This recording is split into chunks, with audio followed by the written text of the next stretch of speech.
الحمد للہ رب العالمین والصلاة والسلام علی اشرف الانبیاء والمرسلین وعلی آلہ واصحابہ اجمعین۔ قال اللہ تعالی وتبارک فی القرآن المجید والفرقان الحمید۔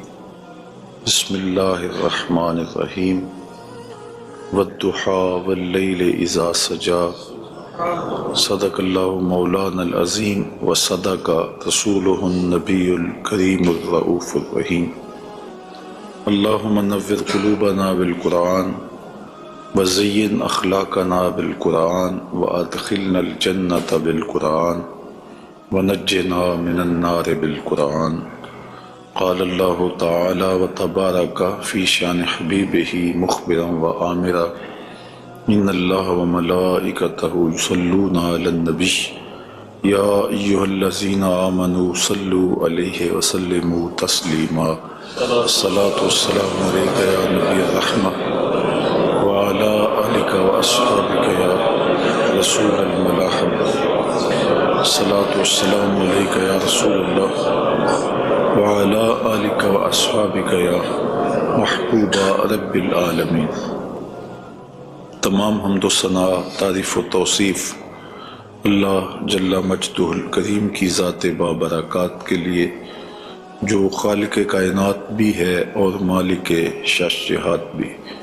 اللہ جل وعلا کی حمد و ثنا کے بعد رسول رحمت، شفیع معظم، نبی محتشم، اللہ کے پیارے، امت کے سہارے، رب کے محبوب، دانائے غیوب، مالک رقاب امم، فخر عرب و عجم، والی کون و مکان، سیاہ لا مکان، سید انس و جاں، سرور لالا رخاں، نیر تاباں، سرنشین مہوشاں، ماہ خوباں، شہنشاہ حسینہ، تتمہ دوراں، سرخیل زہرہ جمالاں، جلوہ صبح ازل، نور ذات لم یزل، باعث تکوین عالم، فخر آدم و بنی آدم، نیر بطہا، رازدار ما اوہا، شاہد ما طغا، صاحب علم نشرہ، معصوم آمنہ احمد مجتبیٰ،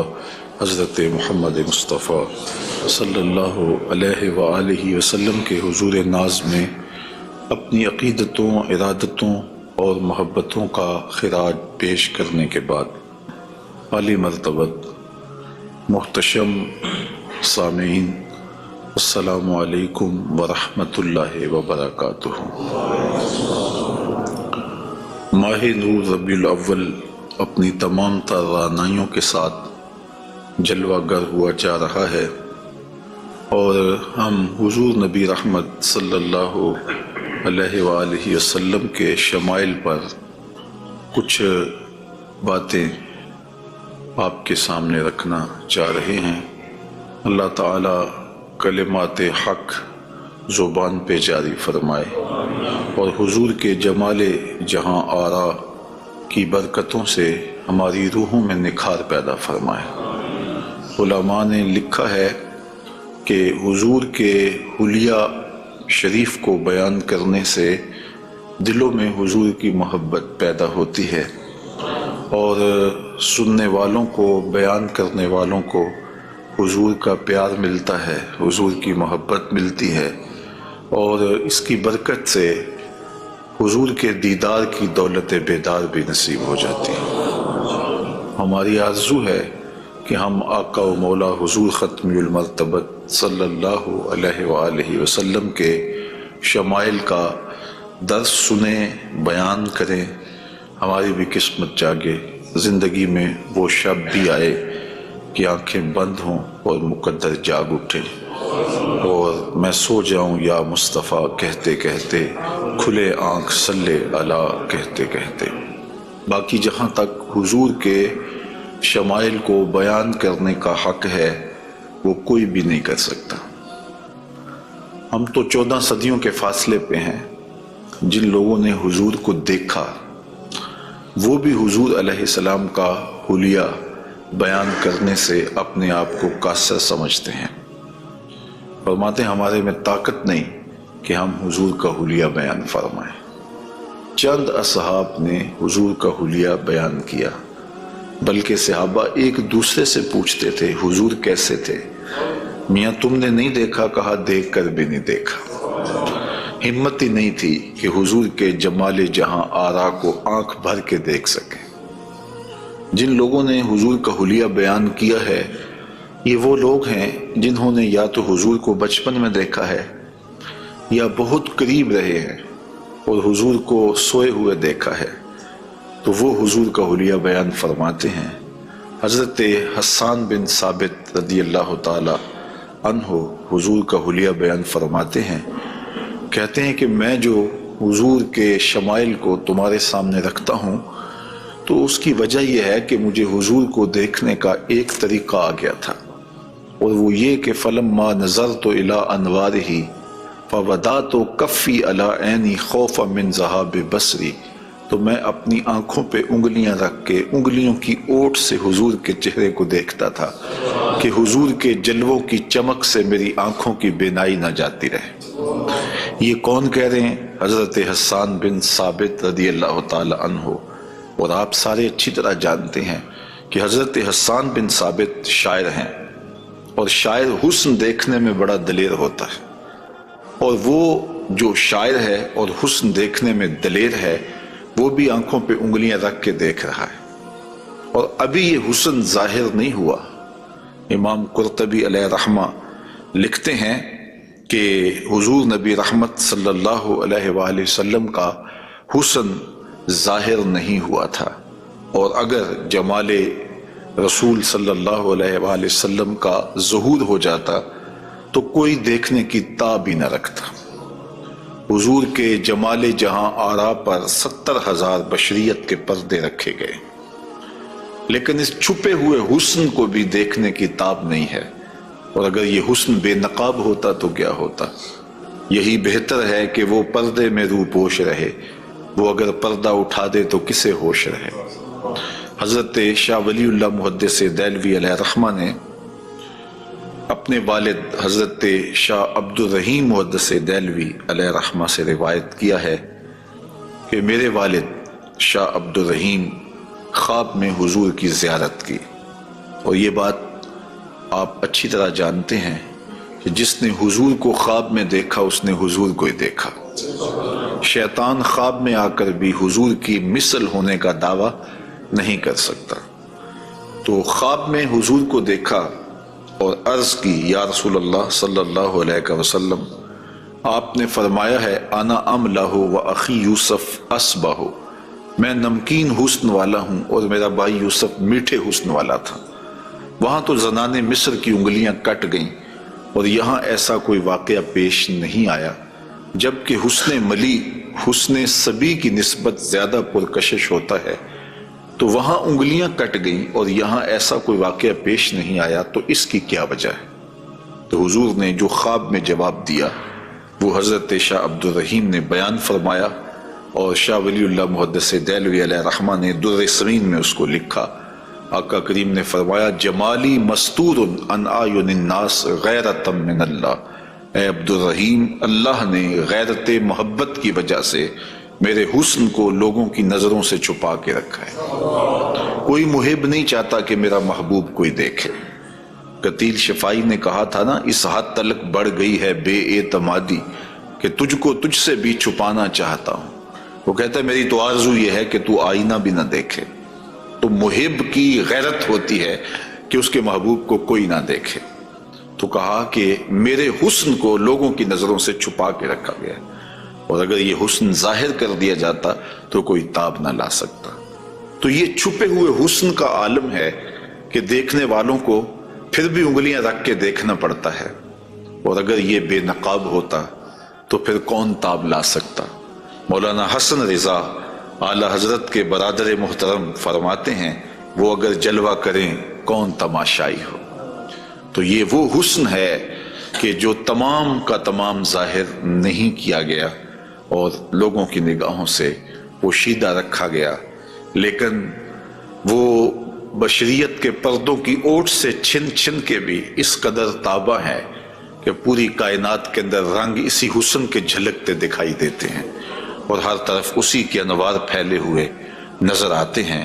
تو حضور کے حسن کا بیان، حضور کے حسن کا ذکر اگرچہ انسانی استطاعت میں نہیں ہے اور اس کے بس میں نہیں ہے، لیکن اس کے باوجود صحابہ کے دور سے لے کر آج تک لوگوں کا یہ محبوب موضوع رہا ہے کہ وہ حضور علیہ السلام کے حسن کا ذکر کر کے اپنے قلب کی تسکین کا ساماں کرتے ہیں۔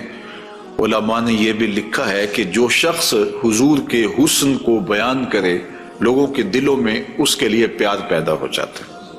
آج ہر شخص چاہتا ہے کہ میں ہر دل عزیز ہو جاؤں، تو یہ سادہ سا نسخہ ہے کہ کائنات میں حضور کے حسن کے تذکرے کیا کرو، دنیا تم سے پیار کرنے لگ جائے گی۔ تم محبوب الخلائق بن جاؤ گے اگر تم اس محبوب دو عالم کے حسن کو لوگوں کی نظروں کے سامنے بیان کرو گے۔ انشاءاللہ حضور کے مختلف اعضاء کے حسن کا ذکر ترتیب وار کیا جائے گا، اور اہل محبت نے اور اصحاب رسول نے اس پر کیا محبتوں کے پھول پیش کیے ہیں۔ یقیناً آپ کے قلوب کو فرحت بھی ہوگی، قرار بھی ملے گا، اور آقا کریم کے حسن دل پذیر اور حسن جاں فضا کی مستیوں میں آپ کھو بھی جائیں گے۔ حضرت جابر بن سمرہ رضی اللہ تعالی عنہ فرماتے ہیں کہ لیلۃ الادحیان تھی، 14ویں رات کا چاند تھا، اور حضور یمنی چادر اوڑے ہوئے استراحت فرما رہے تھے، اور میں کبھی آسمان کو دیکھتا تھا، کبھی حضور کے جمال جہاں آرا کو دیکھتا تھا، اور یہ سوچتا تھا کہ میں فیصلہ کروں کہ آسمان کا چاند سونا ہے یا مدینے کا چاند سونا ہے۔ تو حضرت جابر بن سمرہ رضی اللہ تعالیٰ عنہ فرماتے ہیں پھر میں نے فیصلہ کیا فائزہ ہوا احسن عندی من القمر، میں نے کہا آسمان کا چاند نہیں، مدینے کا چاند سونا ہے، کیونکہ چاند کی چمک بھی حضور کے در کی خیرات ہے۔ چاند کو، سورج کو، شمس و قمر کو جو روشنیاں دی گئی ہیں وہ حضور کے صدقے سے دی گئی ہیں۔ تو کائنات میں جہاں بھی اجالا ہے، جہاں بھی روشنیاں ہیں، جہاں بھی نور ہے، وہ نور حضور علیہ السلام کا ہی ظہور ہے، اور حضور کا نور ہے کہ جو کسی سے مستعار نہیں لیا ہوا، وہ حضور کا اپنا نور ہے، اپنا حسن ہے۔ علامہ بوصیری علیہ الرحمہ نے کتنی خوبصورت بات کہی، منزہ عن شریک فی محاسنہ فجوہر الحسن فیہ غیر منقسم، کہ حضور اپنے محاسن میں، اپنے کمالات میں کسی شریک سے منزہ ہیں، اور آپ کا جوہر حسن جو ہے وہ غیر منقسم ہے۔ تو حضور کا حسن کسی سے مستعار نہیں لیا ہوا، بلکہ پوری کائنات کو جو حسن ملا ہے وہ حضور کی دہلیز کی عطا ہے، حضور کی چوکھٹ کی خیرات ہے۔ تو زمانہ چمک رہا ہے تو حضور کے انوار سے، اور بریلی سے آج بھی آواز آ رہی ہے، چمک تجھ سے پاتے ہیں سب پانے والے، میرا دل بھی چمکا دے چمکانے والے۔ تو ساری روشنیاں اسی دہلیز سے پھوٹتی ہیں، اسی در سے پھوٹتی ہیں، سارے اجالے اسی چوکھٹ سے نکلتے ہیں۔ اللہ نے اپنے محبوب علیہ السلام کو جو حسن دیا، جو جمال دیا، حضرت برا بن عازب رضی اللہ تعالیٰ عنہ بیان فرماتے ہیں، امام بخاری و مسلم نے اس کو روایت کیا ہے، کان رسول اللہ صلی اللہ علیہ وسلم احسن الناس وجہا، کائنات میں جتنا سونا چہرہ میرے حضور کا تھا کسی کا تھا ہی نہیں، سب سے زیادہ سونا اور خوبصورت چہرہ اللہ نے اپنے محبوب کو عطا کیا ہے۔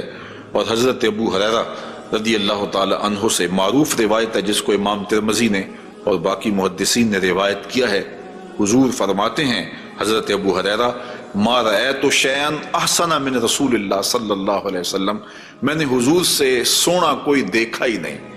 اور حضرت حسان بن ثابت کہتے ہیں کہ آج تک کسی ماں نے ایسا سونا جنم ہی نہیں دیا، سونا دیکھتے کیسے، کسی ماں نے ایسا جنم ہی نہیں دیا۔ حضرت ابو ہریرہ نے ایک موقع پہ فرمایا کہ کل قمر لیلۃ البدر لم ارا قبلہ ولا بعدہ مثلہ، کیا پوچھتے ہو 14ویں رات کا چمکتا ہوا چاند تھے میرے حضور؟ پھر کہتے ہیں نہیں حضور جیسا نہ پہلے دیکھا ہے نہ بعد میں دیکھا۔ تو حضرت حسان بن ثابت فرماتے دیکھتے کیسے، کسی ماں نے جنم دیا ہوتا تو دیکھتے۔ خدا نے وہ سچائی پن چھڑیا جدے وچ محمد نو ٹالیا سی، حسینہ جمیلہ دا منہ موڑ دیتا، محمد بنا کے قلم توڑ دیتا۔ اللہ تعالیٰ نے ایسا پیکر تراشا ہے، ایسی صورت بنائی ہے کہ جس کی مثل کائنات کے اندر نہ کوئی دوسری صورت ہے۔ اور میرے محبوب کے جمال جیسا نہ کوئی دوسرا جمال ہے، تو وہ حسن، وہ جمال، وہ کمال اور وہ شانے اور وہ مراتب رفیع عطا کیے گئے جو انہی کا مقسوم ہے۔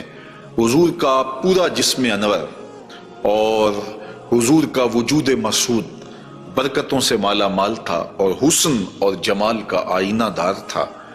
لا یجلس الذباب علی جسدہ، ساری زندگی حضور کے بدن پہ کبھی مکھی نہیں بیٹھی، آقا کریم علیہ السلام کے بدن پہ کبھی میل نہیں آیا، حضور کی آنکھوں کے اندر کبھی میل نہیں آیا، حضور کو ساری زندگی بلغم نہیں آئی، آقا کریم کی مبارک بغلیں بے بال تھیں اور بالکل باقی جلد کی طرح سفید تھیں، حضور علیہ السلام کا لعاب شہد سے زیادہ میٹھا تھا اور کستوری سے زیادہ خوشبودار تھا، حضور کے فضلات مبارکہ جو ہے وہ امت کے حق میں پاک ہیں، اور جہاں حضور علیہ السلام قضائے حاجت کے لیے جاتے تو وہاں بعد میں جا کے دیکھا جاتا تو کوئی چیز نظر نہ آتی سوائے کستوری کی خوشبو کے۔ تو آقا کریم علیہ السلام کو کبھی جمائی نہیں آئی، کبھی حالت نیند میں حضور نبی رحمت صلی اللہ علیہ وآلہ وسلم ناپاک نہیں ہوئے، حضور نبی رحمت صلی اللہ علیہ وسلم پر کوئی نجاست نہیں آئی، اور آقا کریم کے بدن کا سایہ بھی نہیں تھا تاکہ زمین کے اوپر حضور کا سایہ نہ گرے۔ کائنات میں ایسا کون ہو سکتا ہے جیسا آمنہ کا لال تھا؟ تو وہ حسن دیا گیا، وہ جمال دیا، جس پہلو سے دیکھو حضور بے مثال نظر آتے ہیں اور بے مثل نظر آتے ہیں۔ آئیے ہم حضور نبی رحمت صلی اللہ علیہ وآلہ وسلم کے جسم کے حوالے سے پہلے کچھ بات کریں اور پھر حضور کے اعضاء کی طرف چلتے ہیں۔ حضور کا مبارک جسم بے سایہ تھا، اور یہ سایہ نہ چاند کی چاندنی میں دکھائی دیتا تھا اور نہ سورج کی روشنی میں پڑتا تھا۔ حضرت ذکوان رضی اللہ تعالی عنہ روایت کرتے ہیں، فرماتے ہیں کہ ان رسول اللہ صلی اللہ علیہ وسلم لم یکن یرا لہ ظل فی شمس ولا قمر، حضور کا سایہ نہ سورج کی روشنی میں ہوتا تھا اور نہ چاند کی چاندنی میں ہوتا تھا۔ اور حضرت عثمان رضی اللہ تعالی عنہ خلیفہ ثالث رضی اللہ تعالی عنہ اس کی وجہ بیان فرماتے ہیں کہ حضور کا سایہ کیوں نہیں تھا۔ فرماتے ہیں ان اللہ ما اوقع ظلک علی الارض لئلا یدع انسان قدمہ علی ذلک الظل، اللہ تعالیٰ نے محبوب کا سایہ زمین پہ اس لیے نہیں پڑنے دیا کسی انسان کا قدم محبوب کے سائے پہ نہ آ جائے۔ اللہ اکبر۔ لیکن حضرت شیخ احمد مجدد الفسانی علیہ رحمہ نے ایک بڑی خوبصورت بات کہی، اور ہمارے لیے وہ بڑی ٹھنڈک اور بڑی تسکین کا سامان ہے۔ وہ فرماتے ہیں کہ اورا صلی اللہ علیہ وسلم سایہ نبود، آقا کریم علیہ السلام کا سایہ نہیں تھا۔ در عالم شہادت، اس عالم شہادت میں حضور کا سایہ نہیں تھا، اور یہ بات ثابت ہے، اور تقریباً تمام مکاتیب فکر کے لوگ ایک دو مکتبہ فکر کے علاوہ باقی سارے اس بات کو تسلیم کرتے ہیں۔ رشید احمد گنگوہی نے بھی یہ بات لکھی ہے، امداد السلوک کے اندر یہ روایت موجود ہے کہ بتواتر ثابت شد کہ حضرت علی سایہ نہ داشتن۔ وہ کہتے ہیں کہ یہ بات تواتر کے ساتھ ثابت ہے کہ جناب صلی اللہ علیہ وسلم کا سایہ نہیں تھا۔ تو حضرت شیخ فرماتے ہیں کہ عالم شہادت میں حضور کا سایہ نہیں تھا۔ شیخ احمد مجدد الفسانی، کیوں سایہ نہیں تھا؟ فرماتے ہیں سایہ ہر شخص از شخص لطیف تر است، کسی چیز کا سایہ اس شے سے زیادہ لطیف ہوتا ہے، چون لطیف تر از وی صلی اللہ علیہ وآلہ وسلم در عالم نہ باشد اورا سایہ چے صورت دارت۔ جب حضور سے لطیف کائنات میں شے ہی کوئی نہیں ہے تو پھر سایہ کیا معنی رکھتا ہے؟ کائنات میں حضور سے لطیف ہے ہی کوئی چیز نہیں ہے، حضور کی مثل عالم امکان میں ممکن ہی نہیں ہے۔ اب مجھے یہ بتائیں کہ جس کا سایہ بھی نہیں تھا اس کا ثانی ہو سکتا ہے؟ تو یہ کون خاکے تراش رہے ہیں؟ کس کے خاکے تراش رہے ہیں؟ خاکے تو خاکیوں کے ہوتے ہیں۔ جو پیکر نور ہو، جس کا سایہ بھی نہیں ہے، اس کے خاکے کیسے ہو سکتے ہیں؟ تو حضور کی مثل تو بزم عالم میں ممکن ہی نہیں ہے۔ اقبال بھی بول پڑے رخ مصطفیٰ ہے وہ آئینہ، کہ اب اس سا دوسرا آئینہ نہ کسی کی بزم خیال میں نہ دکان آئینہ ساز میں، ممکن ہی نہیں ہے۔ خدا نے وہ سچا ہی پن چھڑیا جدے وچ محمد نو ڈالیا سی۔ تو آقا کریم علیہ السلام کا سایہ نہیں بنایا، اور کائنات کے اندر وہ بے مثل بھی ہیں، وہ بے مثال بھی ہیں۔ تو یارو جس کا سایہ بھی نہیں ہے اس کا ثانی کیسے ہو سکتا ہے؟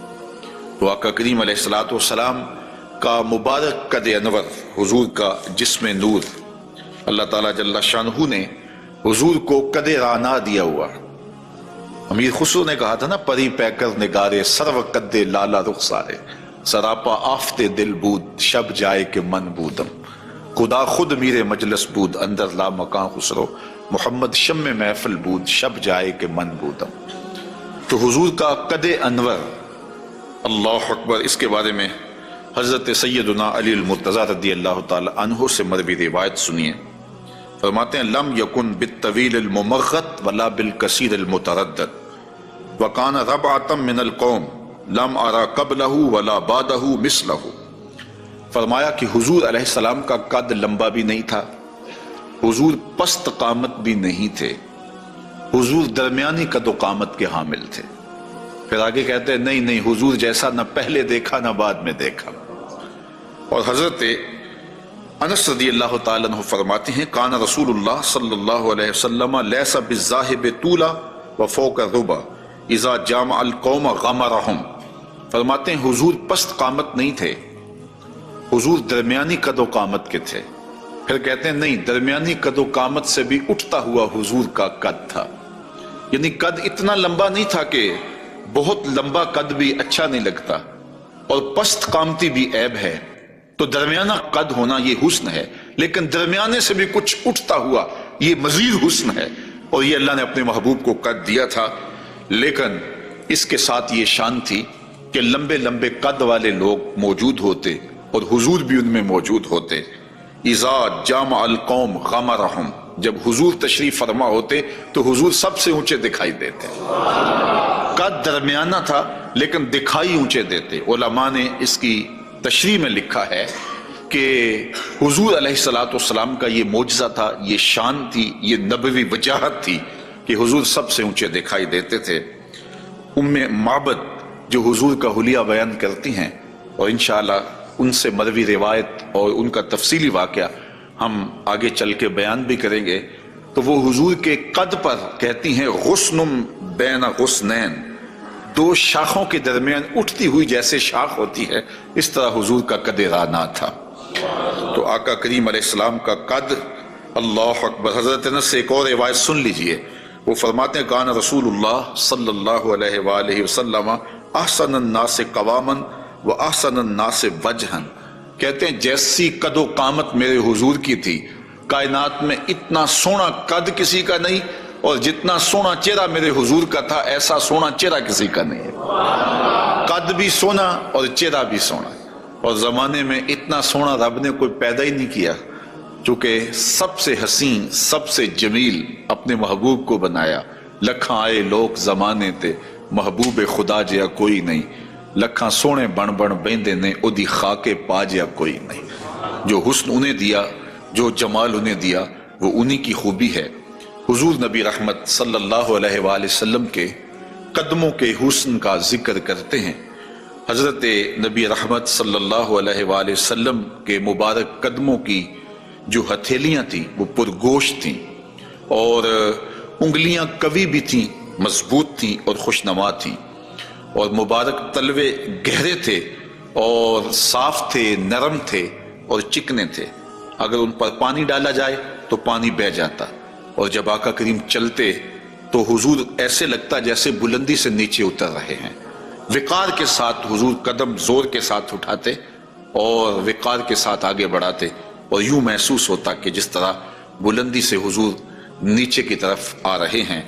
آقا کریم علیہ الصلوۃ والسلام بہت تیز چلتے نہیں تھے، لیکن ایسے لگتا تھا جس طرح زمین حضور کے لیے لپیٹ دی گئی ہے، اور اگر لوگ حضور کے ساتھ چلنا چاہتے تو حضور کے ساتھ چل نہیں سکتے تھے۔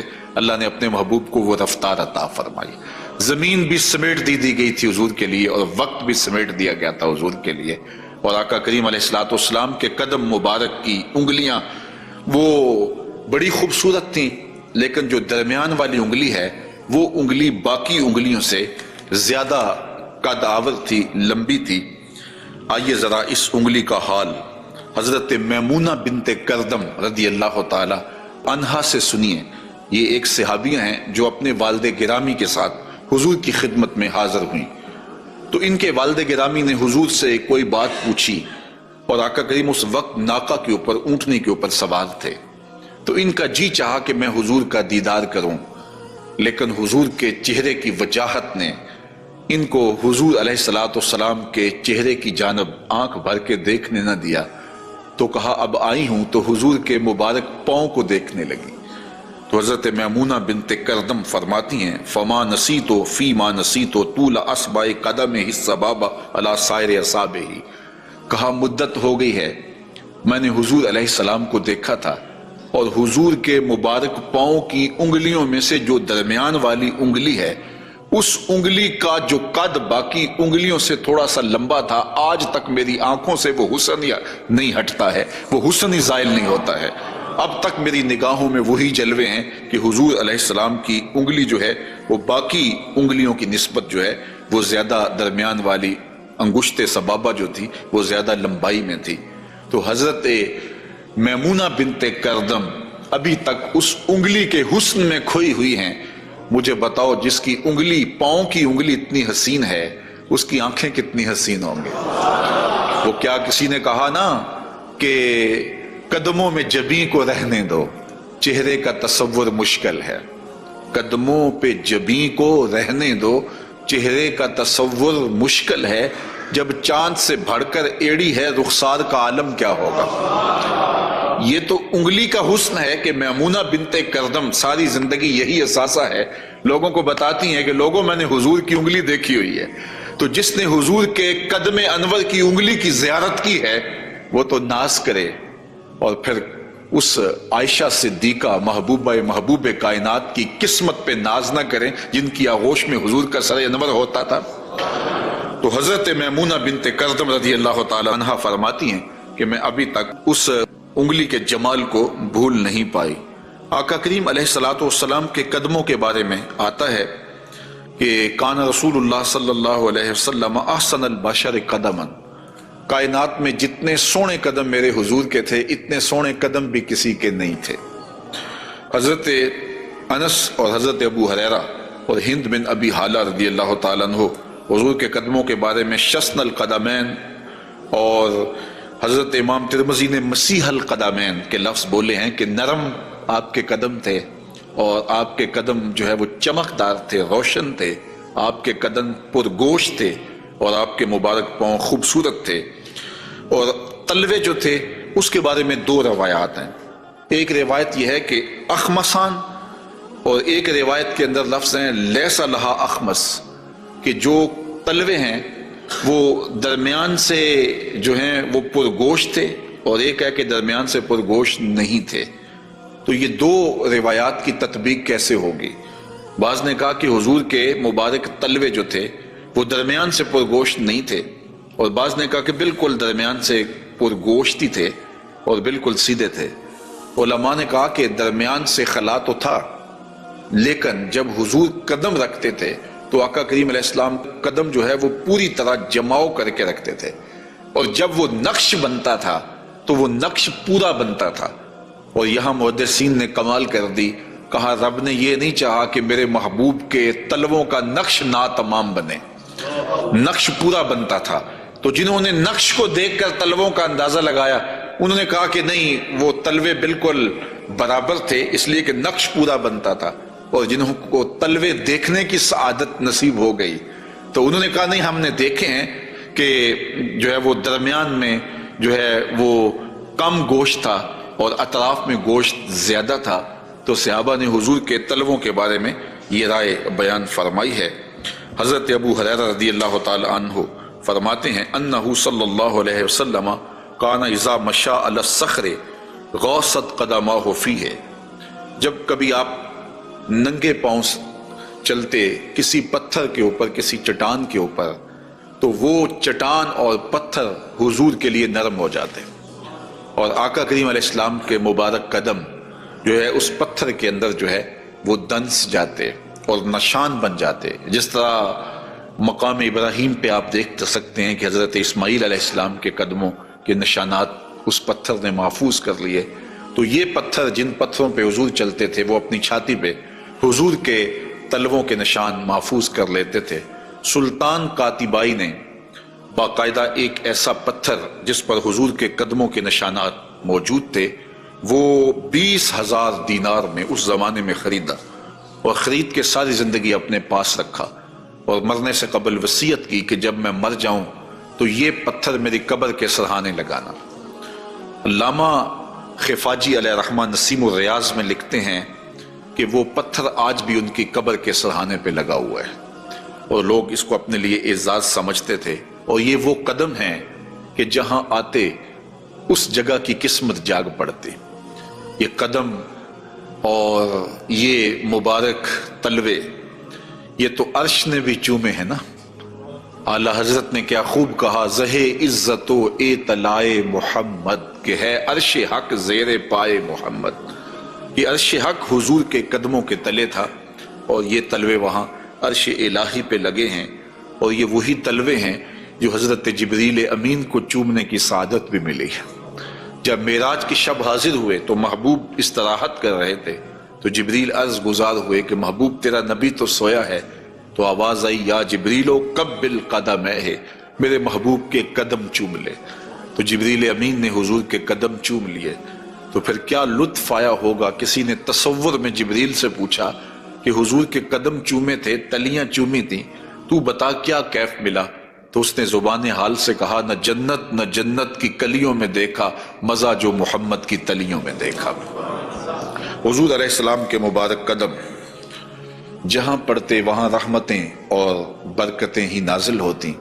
ذی المجاز کی منڈی میں اپنے چچا کے ساتھ حضرت علی المرتضیٰ رضی اللہ تعالیٰ عنہ کے والد جناب ابو طالب کے ساتھ حضور جا رہے تھے۔ انہوں نے کہا کہ مجھے تو بڑی سخت پیاس لگی ہے، تو آقا کریم علیہ السلام نے سواری سے اتر کے زمین پر زور سے اپنا پاؤں مارا، تو جب آپ نے پاؤں مارا تو چشمہ پھوٹ پڑا، اور اپنے چچا سے کہا کہ یہاں پانی پی لیجیے گا۔ اور حضور علیہ السلام کی مبارک ایڑیاں جو ہیں ان کے بارے میں ہے کہ وہ کم گوشت تھیں، ان پر زیادہ گوشت نہیں تھا، اور آقا کریم علیہ السلام اس ایڑی کو بھی جہاں لگاتے وہاں حالات رحمتوں بھرے ہو جاتے۔ حضرت جابر رضی اللہ تعالی عنہ کا اونٹ تھا، ایک سفر میں وہ حضور کے ساتھ تھے کہ وہ تھک گیا اور اس سے چلا نہیں جاتا۔ حضور کی سواری گزری تو انہوں نے عرض کی، یا رسول اللہ صلی اللہ علیہ وسلم، یہ میرا اونٹ ہے اور تھک گیا ہے اور میں قافلے کے ساتھ کیسے سفر کر سکتا ہوں؟ تو آقا کریم علیہ السلام نے اپنی ایڑی سے اس کو ٹھوکر لگائی، فَنَاشِطَ حَتَّى كَانَ لَا يَمْلِكُ زَمَامَهُ، وہ اتنا تیز ہوا کہ پھر اس کی باگ سنبھالی نہیں جاتی تھی۔ کچھ عرصے کے بعد حضور حضرت جابر سے پھر ملے اور حضور نے پوچھا کہ وہ تمہارے اونٹ کا کیا بنا؟ تو انہوں نے کہا بخیرن قد اصابت ہو برکتوں کا، حضور آپ کی برکت کی وجہ سے اب خیر ہی ہو گئی ہے۔ تو وہ تو اب سنبھالا نہیں جاتا ہے اور اتنا سری و رفتار ہو گیا ہے، اور یہ بات آپ کبھی بھی بھول نہیں سکتے ہیں کہ حضور احد پہ تشریف لے گئے تھے تو وہ حضور کے آنے کی خوشی میں جھوم اٹھا تھا، تو حضور نے ایڑی ہی ماری تھی، زور کے ساتھ ایڑی لگاتے ہوئے حضور نے کہا فَضَرَبَهُ بِرِجْلِهِ فَقَالَ اُثْبُتْ، حضور نے کہا کہ اے احد رک جا، تو جھوم رہا ہے جانتا نہیں، فَإِنَّمَا عَلَيْكَ نَبِيٌّ وَصِدِّيقٌ وَشَهِدَانٌ، تیرے اوپر ایک اللہ کا نبی ہے، ایک صدیق ہے اور 2 شہید ہیں۔ اور پھر فوراً اس کا زلزلہ تھم گیا۔ اعلیٰ حضرت بولے، ایک ٹھوکر سے احد کا زلزلہ جاتا رہا، رکھتی ہیں کتنا وقار اللہ اکبر ایڑیاں۔ تو یہ حضور علیہ السلام کے مبارک قدم تھے کہ جن کی برکات زمانے کو نصیب ہوئی، اور یہ وہ قدم تھے جنہیں چوم لینا صحابہ اپنے لیے سعادت سمجھتے تھے۔ حضرت زرا وفد عبد القیس میں آئے تو پھر انہوں نے حضور کی خدمت میں عرض کی کہ ہم آپ کے قدم اور آپ کے ہاتھ چومنا چاہتے ہیں، اور وہ آگے بڑھے۔ وہ خود فرماتے ہیں فَنُقُبِّلُ يَدَ رسول اللہ صلی اللہ علیہ وسلم وَرِجْلَهُ، ہم نے حضور علیہ السلام کے ہاتھ بھی چومے، ہم نے حضور کے پاؤں بھی چومے۔ حضرت صہیب رضی اللہ تعالی عنہ فرماتے ہیں کہ رأیت علیٰ یقبل ید العباس ورجلہ، میں نے دیکھا کہ حضرت علی اپنے چچا عباس کے ہاتھ بھی چومتے تھے اور پاؤں بھی چومتے تھے۔ اور یہ کیوں چومتے تھے اس کی وجہ ایک دیگر حدیث میں حضرت ثابت رضی اللہ تعالی عنہ حضرت انس کے پاس آئے اور انہوں نے آ کے حضرت انس سے پوچھا کیا تم نے اس ہاتھ کو حضور کے ہاتھ سے مس کیا ہوا ہے؟ تو حضرت انس نے کہا کیوں نہیں، یہ سعادت مجھے ملی ہے کہ ان ہاتھوں نے حضور کے وجود کے بوسے لیے ہیں اور حضور کے وجود کو چھوا ہے۔ فقبلہا، تو حضرت ثابت نے حضرت انس کا ہاتھ چومنا شروع کر دیا کہ یہ وہ ہاتھ ہیں جنہوں نے حضور کو چوما ہوا ہے، جنہوں نے حضور کو چھوا ہوا ہے، جنہوں نے حضور کے بدن رحمت سے مس کیا ہوا ہے۔ تو حضرت علی المرتضیٰ حضرت عباس کے ہاتھ چومتے تھے، تو آقا کریم علیہ السلام کے قدم بھی حضور کے ہاتھ بھی صحابہ عقیدت سے چوم لیا کرتے تھے، اور یہ واقعات کبھی ہوتے تھے اور عقیدت کا یہ رنگ صحابہ کے ہاں پایا جاتا تھا۔ حضور نبی رحمت صلی اللہ علیہ وآلہ وسلم وہ قدم جو برکتوں کے لیے، رحمتوں کے لیے اگر کسی اونٹ پہ لگتے ہیں تو وہ تیز ہو جاتا ہے، اور اگر زمین پہ مارتے ہیں تو چشمہ پھوٹ پڑتا ہے، اور اگر پہاڑ پہ لگاتے ہیں تو اس کا زلزلہ رک جاتا ہے۔ ان قدموں پہ کھڑے ہو کے ساری رات عبادت میں گزار دیتے ہیں، حتی تتورم قدماہ، یہاں تک کہ حضور کے مبارک قدم سوج جاتے ہیں، اور اللہ کے یوں شکر گزار بندے بن کے اپنی زندگی حضور گزارتے ہیں۔ تو آقا کریم علیہ السلام کے مبارک قدم خوبصورت تھے، اور اس کی تلیاں بھی خوبصورت تھیں، قدموں کا حسن بے مثال تھا۔ اور آقا کریم علیہ السلام کی پنڈلیوں کے بارے میں، حضور کی پنڈلیوں کے بارے میں حضرت جابر بن سمرہ رضی اللہ تعالی عنہ سے مروی ایک روایت سنیے، فرماتے ہیں کان فی ساق رسول اللہ صلی اللہ علیہ وسلم حموشۃ، آقا کریم علیہ السلام کی مبارک جو پنڈلیاں تھیں وہ نرم و نازک، پتلی اور خوبصورت تھیں۔ اور آقا کریم کی پنڈلیوں کے بارے میں سراقہ بن مالک رضی اللہ تعالی عنہ نے جو کہا ہے وہ بڑی خوبصورت بات کہی ہے۔ آپ سمجھتے ہیں، آپ جانتے ہیں کہ جب حضور مکے سے ہجرت فرما کے مدینہ تشریف لے گئے تو 100 سرخ اونٹ انعام حضور کی گرفتاری کے لیے رکھا گیا۔ تو سراقہ بن مالک بھی حضور کو گرفتار کرنے کے لیے حضور کا پتہ اور حضور کی تلاش میں نکلا تھا اور حضور کو ڈھونڈ رہا تھا۔ خیر ایک مقام پہ حضور علیہ السلام سے ملاقات ہو گئی، تو یہ اپنے اس برے ارادے سے حضور کی طرف بڑھا تو اس کا اونٹ جو ہے وہ گھٹنوں تک زمین میں دنس گیا۔ اس نے معذرت کی، حضور نے دعا دی، وہ اونٹ باہر نکل آیا تو اس کی پھر نیت بدل گئی، تو پھر دوبارہ اونٹ جو ہے وہ گھٹنوں تک دنس گیا۔ خیر اس نے دوبارہ معذرت کی اور حضور سے کہا کہ آپ مجھے امان نامہ لکھ کے دیں۔ تو حضور نے ان کو امان نامہ دے دیا اور فرمایا کہ تو مجھے گرفتار کرنے کے درپے ہے اور میں تیرے ہاتھوں میں کسرا کے کنگن دیکھ رہا ہوں۔ تو یہ واپس پلٹ آئے، تو انہوں نے اس وقت حضور علیہ السلام کو دیکھا، تو یہ حضور کے حسن کا اور حضور کی پنڈلیوں کا ذکر کرتے ہیں، چونکہ حضور سواری پہ تھے اور حضور کی پنڈلیاں انہیں دکھائی دی۔ تو حضرت سراقہ بن مالک کہتے ہیں کہ فلما دنوت منہ، جب میں حضور کے نیڑے ہوا اس نیت سے کہ میں حضور کو گرفتار کروں، وہو علی ناقتہ، تو حضور اپنی اونٹنی کے اوپر سوار ہیں۔ تو پھر کیا ہوا؟ تو جعلت انظر الی ساقہ، تو میں حضور کی پنڈلیوں کو دیکھنے لگا۔ ایسا جعلت انظر، میں دیکھنے لگا، میری نظر جم گئی حضور کی مبارک پنڈلی پر۔ وہ کس طرح کہ اتنی خوبصورت تھی، کہتے ہیں کأنہا جمارہ، پنڈلی ایسے تھی جس طرح جمارہ ہوتا ہے۔ آپ نے کبھی دیکھا ہو کھجور کا درخت، تو کھجور کے درخت سے نیچے شاخیں پھوٹتی ہیں، تو جب نئی شاخ نکلتی ہے تو وہ اتنی خوبصورت ہوتی ہے اور اتنی نرم اور نازک اور گداز ہوتی ہے کہ اس کو چھو لینے کو جی چاہتا ہے۔ تو اس شاخ کو عربی میں جمارہ کہتے ہیں۔ تو وہ کہتے ہیں میں حضور کی پنڈلیوں کا کیا بتاؤں، جس طرح وہ کھجور کی تازہ شاخ نکلتی ہے جس کو دیکھنے سے جی نہیں رچتا، حضور کی پنڈلیاں جمارہ کی طرح تھیں۔ تو یہ انہوں نے ایک اپنے محاورے کے مطابق مثال دی، ورنہ حضور علیہ السلام کی پنڈلیوں کے لیے کوئی لفظ ہی نہیں ہے جو اللہ نے اپنے محبوب کو پنڈلیوں کا حسن دیا۔ اچھا، حضور کی پنڈلیوں کے بارے میں سنو میرے امام اعلی حضرت نے کیا کہا، کمال کر دی۔ ساک اصل قدم شاخ نخل کرم، اعلی حضرت فرماتے ہیں ساک اصل قدم، جو پنڈلی ہے، جو قدم کی اصل ہے، شاخ نخل کرم، جو کرم کی کھجور ہے، یہ اس کی شاخ ہے۔ اللہ اکبر، شم راہ اصابت پہ لاکھوں سلام۔ تو حضور علیہ السلام کو اللہ تعالیٰ نے پر نور، پتلی اور جو ہے وہ گوری رنگت کی اور لطیف اور خوبصورت پنڈلیوں سے نوازا تھا۔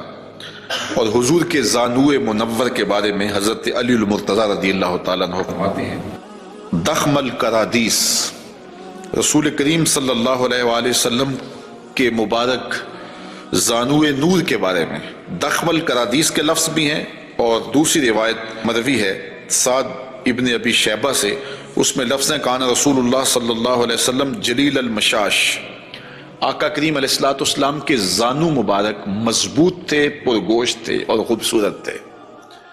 اور اعلیٰ حضرت یہاں بھی اپنی محبت کا اظہار کیے بغیر نہیں رہ سکے، فرماتے ہیں انبیاء طے کریں زانو ان کے حضور، انبیاء طے کریں زانو ان کے حضور، زانوؤں کی وجاہت پہ لاکھوں سلام۔ یہ وہ زانو ہے جہاں نبی بھی زانو طے کریں، یہ وہ شان ہے ان زانوؤں کی۔ حضور نبی رحمت صلی اللہ علیہ وآلہ وسلم کے مبارک قد انور کے فضائل بھی آپ نے سنے، حضور نبی رحمت صلی اللہ علیہ وآلہ وسلم کی پنڈلیوں کا تذکرہ بھی سنا، حضور کے پائے نور کی باتیں بھی آپ نے سنی، اور اب آقا کریم علیہ السلام کے بطن اقدس اور حضور علیہ السلام کے پہلوؤں کا ذکر آپ کے سامنے کیا جاتا ہے۔ لیکن اگر آپ چاہیں تو ایک چائے میں بھی پی لوں اور ایک آپ بھی پی لیں۔